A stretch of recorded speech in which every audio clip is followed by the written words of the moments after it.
peut pas étudier le français sans l'anglais, on ne peut pas étudier le judaïsme sans le christianisme, et inversement. Ce sont des choses qui doivent être couplées. Séparer le français de l'anglais, c'est une monstruosité. Il y a énormément de passerelles entre les deux, et on peut pas, il faut mettre le français doit être mis en perspective par rapport à l'anglais, et l'anglais par rapport au français. D'ailleurs, j'ai fait un mémoire en 89 sur la description du français au prisme de considérations interlinguistiques.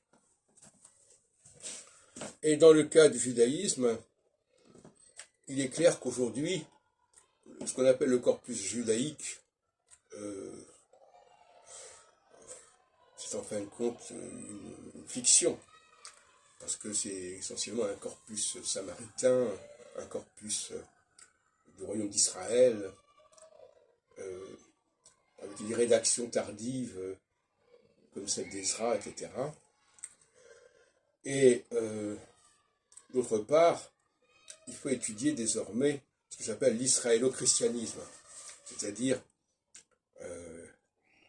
faire la part des empiètements de l'israélisme et du christianisme sur le judaïsme. Parce que, contrairement à ce qu'on pourrait croire, ça existe, ça. Il y a effectivement une influence du judaïsme sur le christianisme, mais il y a une influence du christianisme sur le judaïsme. Quand on invoque, quand on se réfère à la sortie d'Égypte, par exemple, c'est en réalité une tradition du Nord, une tradition d'Israël. Ce n'est pas une tradition juive à proprement parler.